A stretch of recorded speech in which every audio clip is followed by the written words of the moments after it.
रायपुर से खबर। अस्पतालों में मीडिया के प्रवेश को लेकर जारी आदेश स्थगित हो गया। चिकित्सा शिक्षा विभाग ने पहले के आदेश को किया स्थगित। मीडिया जगत के विरोध के बाद स्थगित किया गया आदेश। आदेश के खिलाफ प्रदेश भर में फूटा था पत्रकारों का गुस्सा।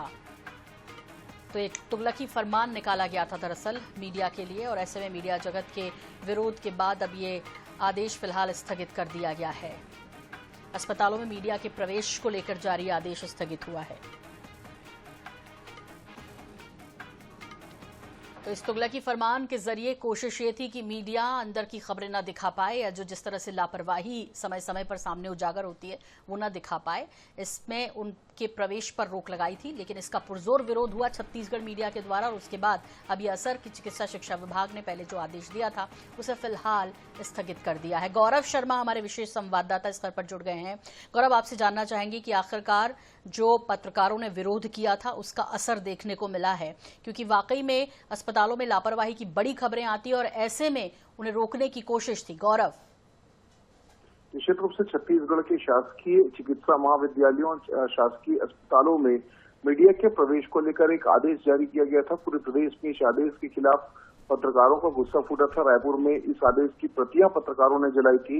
लगातार प्रदर्शन किए जा रहे थे। इसके बाद आज चिकित्सा शिक्षा विभाग ने इस आदेश को स्थगित करने का जो नोटिफिकेशन है वो कर दिया है। इसके संबंध में एक नया जो आदेश है वो जारी किया गया है कि पिछले आदेश को स्थगित किया जाता है। इसी के साथ साथ अब ये माना जा रहा है कि जो पत्रकारों का गुस्सा फूटा था, जो मीडिया जगत ने नाराजगी जताई थी, उसके बाद ये निर्णय लिया गया है। और पहले ही इस संबंध में स्वास्थ्य मंत्री श्याम बिहारी जायसवाल ने ये कहा था कि इस आदेश को स्थगित किया जाएगा, और बाद में मीडिया जगत से चर्चा के बाद ऐसा कोई आदेश जारी होगा मीडिया प्रबंधन को लेकर। लेकिन फिलहाल राहत की बात यह है कि इस आदेश को स्थगित कर दिया गया है। हालांकि इस तरह के जो आदेश होते हैं वो निश्चित रूप से स्थगित होना ही पर्याप्त नहीं है।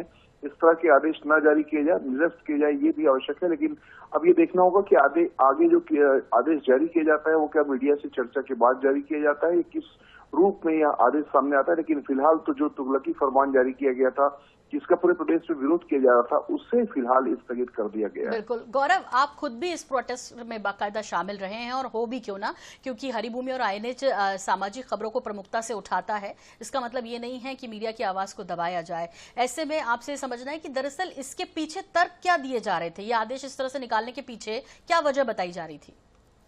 देखिए, अस्पतालों में मीडिया प्रबंधन के जो तर्क है वो इस बात को लेकर दिए जा रहे थे कि मरीजों को कोई तकलीफ ना हो। लेकिन हमने भी और सभी चैनल्स ने, सभी पत्रकारों ने इस बात को रखा कि जो पत्रकार होते हैं वो मरीजों के दर्द को प्रशासन तक, शासन तक, स्वास्थ्य विभाग तक पहुंचाने का काम करते हैं। अपनी पूरी गंभीरता और पूरी जिम्मेदारी, पूरी मर्यादा के साथ हम कवरेज करते हैं। आपने कभी नहीं देखा होगा कि कोई जो पत्रकार होता है, जो कोई रिपोर्टर होता है, वो ऑपरेशन थिएटर तक पहुंचे, कभी इमरजेंसी वार्ड तक पहुंचे। लेकिन दर्शकों ने और सभी प्रदेश के लोगों ने ये जरूर देखा होगा कि हम जो पीड़ित पक्ष होता है उसके आंसू को पोंछने का काम करते हैं, उसके दर्द को, उसकी पीड़ा को शासन प्रशासन तक पहुंचाने का काम करते हैं। यही इस आदेश के मूल में था, और यही हमारे जो प्रोटेस्ट हुआ था पत्रकारों का, उसके मूल में था कि मीडिया को रोकने की कोशिश न की जाए, बल्कि व्यवस्थाओं को बेहतर किया जाए। इस पर ध्यान दिया जाना चाहिए। और कहीं ना कहीं अभी से शासन ने स्वीकार भी किया। मुख्यमंत्री ने भी इस आदेश पर नाराजगी जताई थी, और यही वजह है कि मुख्यमंत्री विष्णुदेव साय के निर्देश के बाद इस आदेश को फिलहाल स्थगित कर दिया गया है। जी, बहुत बहुत शुक्रिया गौरव इस तमाम जानकारी के लिए आपका।